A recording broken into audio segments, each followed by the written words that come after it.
अस्सलाम वालेकुम। Voice T Urdu पर आप देख रहे खबर अब तक। मैं हूं आपके साथ बाबर मजीद खान। अब तक की खबरों की शुरुआत पाकिस्तान के former prime minister Imran Khan से जुड़ी एक बड़ी खबर के साथ करते हैं। पाकिस्तान की कोर्ट ने पाकिस्तान के former prime minister Imran Khan और उनकी बीवी बुशरा बीबी को फिर से एक बार सज़ा सुना दी है। दरअसल पाकिस्तान में नैब की अदालत की तरफ से इमरान खान को 14 साल की सज़ा, वही उनकी बीवी बुशरा बीबी को भी 7 साल की सज़ा सुना दी गई है। बता दें कि यह सज़ा former prime minister Pakistan Imran Khan को अल कादिर यूनिवर्सिटी ट्रस्ट के मामले में सुनाई गई है। सज़ा पाकिस्तान की एंटी करप्शन कोर्ट, जिसे नैब यानी नेशनल अकाउंटेबिलिटी ब्यूरो के नाम से जाना जाता है, इस कोर्ट की तरफ से सुनाई गई सज़ा, जिसमें इमरान खान को 14 साल की सज़ा, वही उनकी बीवी बुशरा बीबी को 27 साल की सज़ा सुना दी गई है।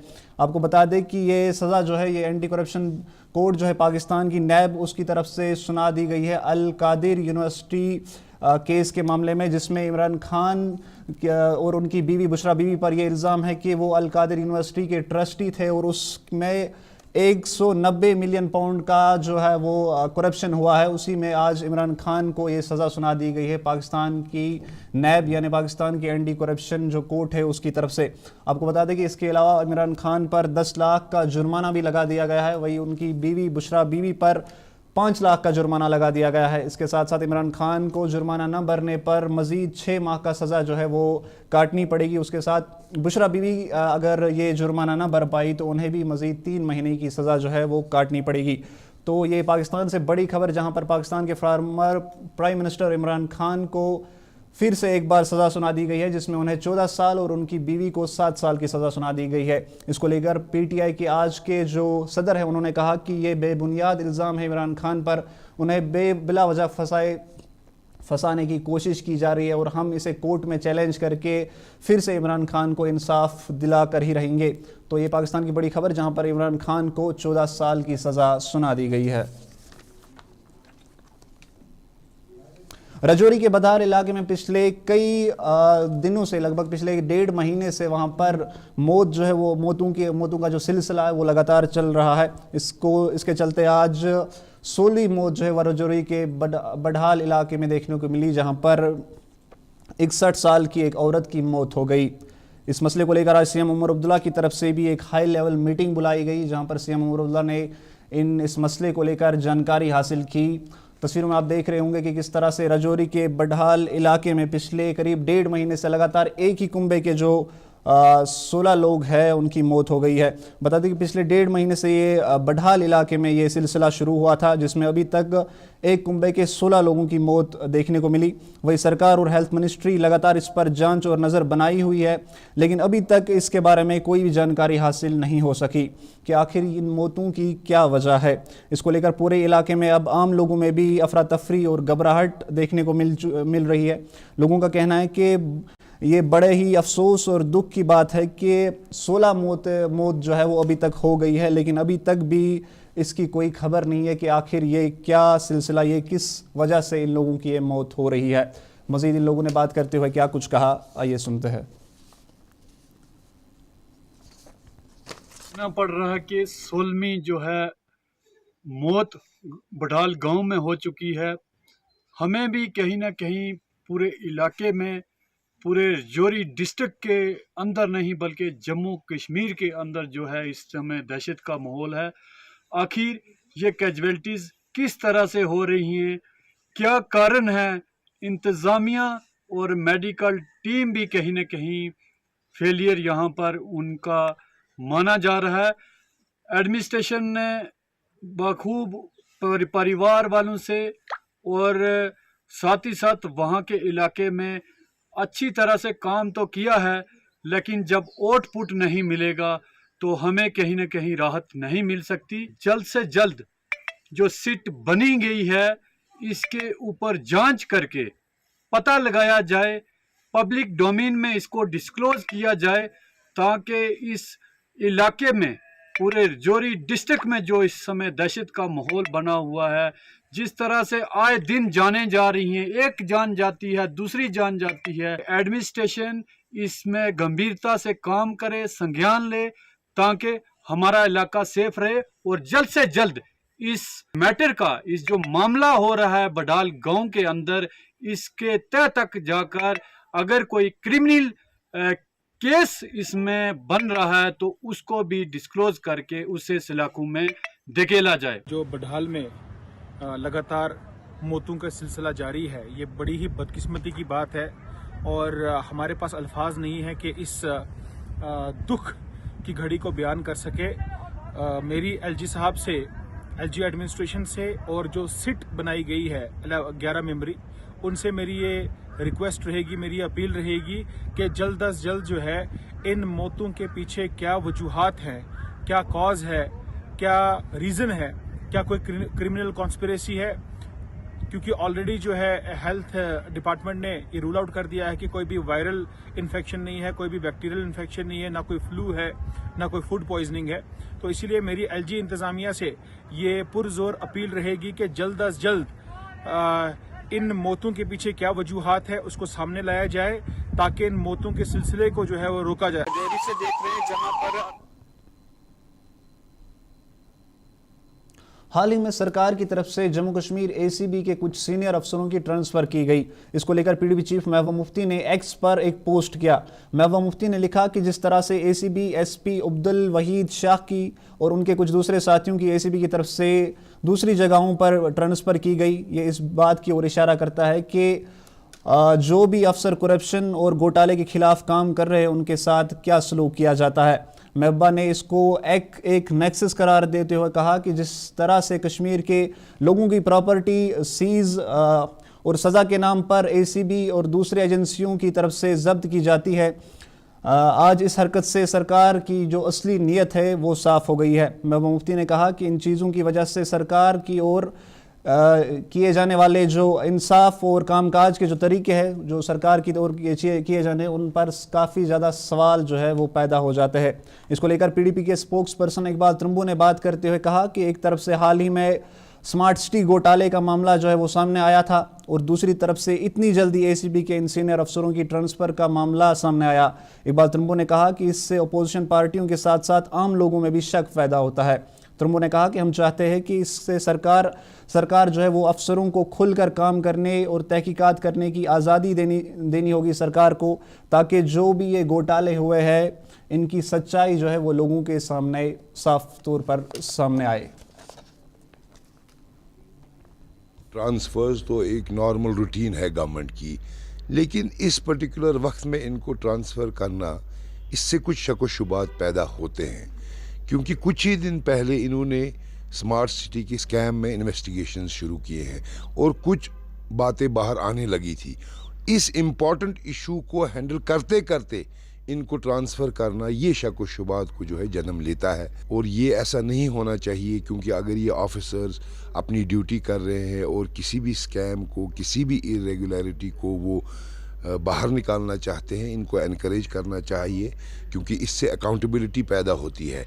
एसीबी और ये जो दीगर एजेंसीज़ है सिर्फ तंग करने के लिए नहीं होती है, जैसा हमने देखा है कि इनको इस्तेमाल किया जाता है उन कश्मीरियों को तंग करने के लिए जिनकी इन्वॉल्वमेंट ही नहीं किसी चीज़ में होती है, बल्कि इन एजेंसीज़ की ज़रूरत इसलिए होती है ताकि जो इरेगुलरिटीज़ होती है, जो पब्लिक मनी जिसको वेस्ट किया जाता है, जो ये चीज़ें होती हैं, इनके लिए ये इन्वेस्टिगेटिंग एजेंसीज़ होती है। इनका असल काम यही है, लेकिन इनको अपने असल काम से दूर हटाना और उन कामों की तरफ लगाना जो इनका काम नहीं है, ये एक डेंजरस चीज़ है। हम उम्मीद करते हैं कि गवर्नमेंट इनको इनका सही रोल करने देगी और जहाँ भी इनको लगे कि काम में कहीं भी इरेगुलरिटीज़ है, इनको बेबाकी से इन्वेस्टिगेट करने का मौका देगी, ताकि सच जो है वो बाहर आए और सबको एक सबक मिले कि किस तरह रेगुलरली और किस तरह हमें अपना काम करना चाहिए।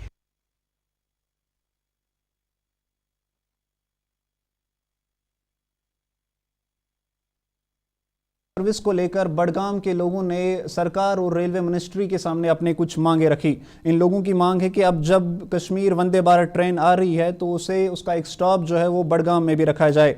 इनका कहना है कि बडगाम में पहले से ही कश्मीर में चल रही ट्रेन का हेडक्वार्टर है और इसके लिए लोगों ने यहाँ पर जब इसकी शुरुआत की गई थी तो इसके लिए यहाँ पर लोगों ने करीब 1500 कनाल ज़मीन जो है वो दे दी थी। लोगों ने बात करते हुए कहा कि कश्मीर में श्रीनगर के बाद बडगाम एक अहम ज़िला है और हम सरकार से मांग करते हैं कि इस ज़िले में भी वंदे भारत ट्रेन का एक स्टॉप रखा जाए ताकि बडगाम में रहने वाले लोगों को इससे थोड़ी राहत मिल सके। जो ट्रेन दिल्ली से कटरा आ रही है फिर उसके बाद श्रीनगर वो रुकेगा, हम चाहते हैं कि वो श्रीनगर भी रुके और श्रीनगर से बडगाम भी यहाँ पर कम से कम 20-25 मिनट यहाँ पर भी रुके, क्योंकि यहाँ पर जो है हेड क्वार्टर है। बडगाम जो वाला स्टेशन जो है हेड क्वार्टर है और जम्मू जो है वो डिवीज़न है। डिवीज़न के बाद हेड क्वार्टर आता है बडगाम। यहाँ पर इन्होंने 1500 कनाल हमारा ज़मीन लिया है। हमारा जो ज़मीन था हमने सारा ज़मीन को दिया। अब वो बोल रहे हैं कि ट्रेन जो है वो श्रीनगर तक आएगी और श्रीनगर के बाद वहाँ पर वो सवारी छोड़ेगा और TRC करके यहाँ पर खाली आएगा। यहाँ पे उसको पानी डालना है, तेल वापस क्या करना है, मेंटेनेंस करना है, फिर यहाँ से दोबारा वो खाली श्रीनगर जाएगी वापस, क्योंकि यहाँ पर बहुत बड़ा इलाका है, बडगाम का इलाका है जो बहुत बड़ा इलाका है। अगर किसी को बडगाम के इलाके को बंदे को दिल्ली को जाना होगा, पहले उसको यहाँ पर नज़दीक था बडगाम वाला स्टेशन, अब उसको बडगाम नहीं आना है, सीधा श्रीनगर जाना है। श्रीनगर में वो ट्रेन में चढ़ेगा। हम गवर्नमेंट से ये रिक्वेस्ट करते हैं कम से कम यहाँ पर भी 10-15 मिनट का हाल्ट का यहाँ पर स्टेशन और रखे। यहाँ पर होटल वाले भी है, ऑटो वाले भी है, गाड़ी वाले भी है, 300 गाड़ी यहाँ पर टाटा सोमो चल रही है। अगर वो यहाँ नहीं रुकेगी ट्रेन तो फिर क्या फ़ायदा हमारा ये ज़मीन 1500 कनाल हमने इनको दिया है। हम इससे बहुत टाइम से इंतज़ार करता है कि ट्रेन यहाँ पहुँचेगी। हम वेलकम करने के लिए तैयार है, हम करते भी रहेंगे, लेकिन यहाँ बहुत ज़रूरी है, ट्रेन यहाँ आने की ज़रूरत है। यहाँ बहुत लोगों की मुश्किलात करना पड़ता है। बहुत सारे लोग यहाँ बडगाम से आता है, थोड़ी बडगाम से नहीं आता है, इतने सारे इलाका है यहाँ पे, यहाँ आने की ट्रेन की ज़रूरी है। हम रिक्वेस्ट करता है गवर्नमेंट से, उमरुल्लाह साहब से भी करता है हमें रिक्वेस्ट कि यहाँ ट्रेन पहुँचाइए, क्योंकि यहाँ हमारे हिसाब से जो यहाँ बडगाम रेलवे स्टेशन है ये सबसे बड़ा है और हमने सबसे बड़ी कुर्बानी इसमें दिया। हमने ज़मीन दिया है, 1200 कनाल इसने पहले लिया और इनको 200-400 कनाल और लेना है। यहाँ की प्रॉपर्टी सारा ख़त्म, तो कम से कम हमें भी फ़ायदा पहुंचना चाहिए। हमें 300 गाड़ी है, सोमू, तवेरा, इनोवा वगैरह वगैरह गाड़ी, और ऑटो है 10-20 ऑटो वाले हैं, दुकानदार है यहाँ। अगर ये स्टेशन नहीं होगा तो फिर क्या हमें यहाँ रहने की ज़रूरत है। इसीलिए हम चाहते हैं कि गवर्नमेंट से अपील करता है कि मेहरबानी करके यहाँ कम से कम 10-15 मिनट रखिए, क्योंकि यहाँ पैसेंजर ज़्यादा आता है, उनको बड़ा मुश्किल हो जाएगा यहाँ श्रीनगर स्टेशन पहुँचने में। वो ट्रेन की बहुत कमी हो जाएगा इससे। अगर ये रखेंगे, हम गवर्नर साहब से अपील करते हैं कि अगर यहाँ रखेंगे कम से कम तो यहाँ तो ट्रेन का आमदनी ज़्यादा बढ़ेगा, क्योंकि यहाँ लोगों का आना जाना ज़्यादा है, सबसे ज़्यादा है। अनंतनाग के कुकरनाग इलाके में रहने वाले लोगों ने आज PDD और स्मार्ट मीटर लगाने के खिलाफ एक जोरदार धरना दिया। इन लोगों का कहना है कि इस इलाके में स्मार्ट मीटर न लगाए जाए। धरना कर रहे लोगों ने इस दौरान स्मार्ट मीटर न मंजूर के नारे भी लगाए। लोगों का कहना है कि इन स्मार्ट मीटरों से बिजली बिलों में इजाफा होगा।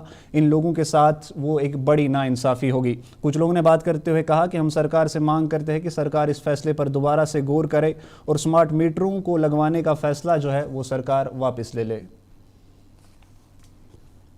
बड़ी ये गुजारिश है कि अगर ST कॉन्स्टिट्यूंसी को करना उन्होंने हमें दिया है, ST में हमारा ही गांव पहला गांव इस म्यूनसिपलिटी में रखा है, लेकिन हमारे साथ ही हर वक्त जुल्म हो रहा है। कि जुल्म के साथ ये बड़ी नाइंसाफ़ी इस वक्त हो रही। पहले तो हमें पानी का फ़ीस भी 3000 तक उन्होंने ले लिया है और इसके बाद पहले मीटर्स नस्ब किए हैं, और जब वो मीटर्स भी हमारे पास भी चल रहे हैं। हमारा गाँव तो मुश्तमिल है लगभग 600 चूल्हों पर, जिसमें लगभग 500 चूल्हे BPL कैटेगरी में आ रही है, जिसमें शाखसाज।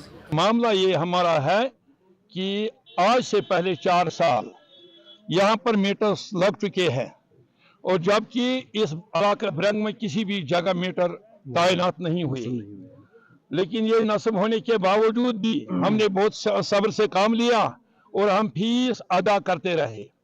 लेकिन गवर्नमेंट ने आज दूसरा तरीका इस्तेमाल किया कि अब स्मार्ट मीटर की यहाँ पर उन लोगों ने स्मार्ट मीटर भेजे हैं ताकि वो भी नस्ब करे। लेकिन नस्ब करने से पहले हम आप लोगों से ये मौजूदाना अपील करते हैं कि आप उन लोगों तक ये आवाज़ पहुंचाए कि यहाँ पर तकरीबन 90% लोग BPL कैटेगरी से ताल्लुक़ रखते हैं, और BPL कैटेगरी ताल्लुक़ रखने के बावजूद भी यहाँ वो फीस अदा करते रहे। लेकिन इसके बावजूद भी गवर्नमेंट हम पर जुल्म कर रहा है। और जो अफसर बैठे हुए हैं कुर्सियों पर, तो वो ये समझते नहीं कि लोगों की समस्या क्या है, लोगों के हालात क्या है। वो इन हालात पर हमारे साथ ताउन करे कि जो हम पर जुल्म हो रहा है कि पिछले 5 साल के बावजूद हम फीस उनका अदा करते रहे, क्योंकि मीटर नस्ब हो चुके हैं, लेकिन फिर भी वो स्मार्ट मीटर लाए हैं और उनको नस्ब करना चाहते हैं। बांडीपोरा के गुरेज इलाके में रहने वाले लोगों ने आज गुरेज तुलेल टनल को लेकर सरकार के सामने अपनी नाराजगी का इजहार किया। इलाके में रहने वाले लोगों का कहना है कि हाल ही में PM Modi Z mode tunnel की इनॉग्रेशन करने कश्मीर आए थे और इन्हें उम्मीद थी कि सीएम उमर अब्दुल्ला इस दौरान पीएम मोदी के सामने गुरेज तुलेल टनल के बारे में भी बात करेंगे। इन लोगों का कहना है कि ये पिछले कई सालों से गुरेज और तुलेल के बीच एक टनल की मांग कर रहे हैं, लेकिन आज तक इनकी इस मांग को पूरा नहीं किया गया। इस मौके पर डीडीसी तुलेल ने बात करते हुए कहा कि हम सरकार से मांग करते हैं कि गुरेज से तुलेल की ओर एक टनल निकाली जाए ताकि टूरिज्म के साथ साथ आम लोगों को भी बांडीपोरा के इस गुरेज इलाके में राहत मिल सके। स्ट्रेटजिकली भी ये रोड टनल जो है वो बहुत ज़्यादा इम्पॉर्टेंट है। लोग जो वहाँ का विंटर होता है लोगों के लिए वो बहुत ज़्यादा मुश्किलात दे जाता है, कट ऑफ हो जाते हैं, 5 से 6 महीने तक वो कट हो जाता है। पिछले 1-2 सालों के अंदर हालांकि कोशिश की है गवर्नमेंट ने कि इस रोड को विंटर के लिए भी खोला जाए, लेकिन ये इसका मुतबादिल नहीं है। रोड टनल वहाँ के लिए इम्पॉर्टेंट है। हम उम्मीद करते थे कि जिस तरीके से सोनामर्ग टनल का इनॉग्रेशन किया गया उस वक्त उमर अब्दुल्ला साहब गुरेज बांडीपोरा रोड टनल की भी बात करेंगे, लेकिन अनफॉर्चुनेटली उन्होंने ऐसा नहीं किया। और जो भरोसा गुरेज तुलेल के लोगों ने नेशनल कॉन्फ्रेंस पे किया था, 4थी मरतबा वहाँ से उनको जिता के भेजा था, उन्होंने एक मरतबा फिर जो है गुरेज तुलेल के लोगों के जो है पीठ पे वो खंजर भोंका है। हम उम्मीद करते हैं कि गुरेज बांडीपोरा रोड। आप देख रहे खबर अब तक। यहाँ पे वक्त एक छोटी सी ब्रेक का होता है। आप बने रहिए वॉइस टीवी उर्दू के साथ। इसपन हर एक निवाले में और मिर्च जो बनता है लज्जत के विश्वास और प्यार से। लज्जत का रेड चिली पाउडर जो लाए हर जायके में एक गजब सा तीखापन और बढ़ाए खाने का स्वाद दुगना। आज ही ले आइए लज्जत का रेड चिली पाउडर। कश्मीर की वादियां और भी खूबसूरत लगती हैं जब हाथों में होता है प्याला ब्लैक मस्ती चाय का। ताजगी ऐसी कि हर लबों पे मुस्कान लाए, कड़क इतनी कि हर सुबह बेहतर नहीं बेहतरीन हो जाए। कश्मीर के असली चाय के दीवाने पीते हैं सिर्फ ब्लैक मस्ती चाय, आप भी पीजिए। हल्दी जिसकी महक और जिसके पीलेपन की चमक लाते हैं खेतों से सीधा आपके घर लज्जत का हल्दी पाउडर जो बनता है बेहतरीन कूलिंग ग्राइंडिंग प्रोसेस से, जिसके खाने में जाते ही लोग उंगलियां चाट जाए। सुनहरा जैसे लज्जत और आपका अटूट विश्वास, लज्जत का हल्दी पाउडर। बाथरूम की पाइप हो तो परेशानी, किचन की पाइप ब्लॉक हो तो परेशानी, ड्रेन भराई हो तो परेशानी, लेकिन अब हर परेशानी को करें बाय बाय।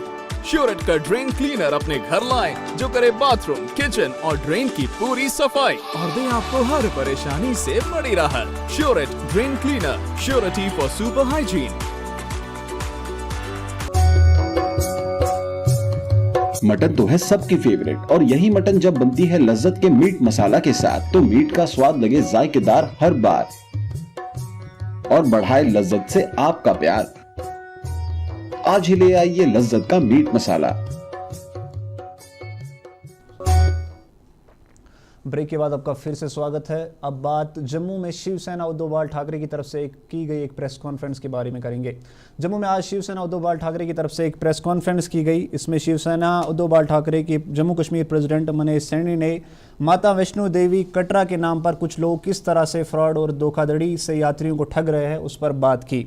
मनीष सैनी ने कहा कि महाराष्ट्र के एक यात्री से माता वैष्णो देवी में हेलीकॉप्टर बुकिंग और रूम बुकिंग के नाम पर करीब 1 लाख रुपए जो है वो लूटा गया। उन्होंने कहा कि एक फ्रॉड वेबसाइट चलाई जा रही है जिसमें कटरा मंदिर के नाम से हजारों पैसे जो है वो यात्रियों से, लोगों से लूटे जाते हैं। मजीद उन्होंने क्या कुछ कहा, आइए सुनते हैं। महाराष्ट्र से जिसमें जो है 1 लाख के आसपास जो है वो ठगी का भुगतना पड़ा है एक यात्री को। ये निहारिका भवन कटरा के नाम से वेबसाइट है।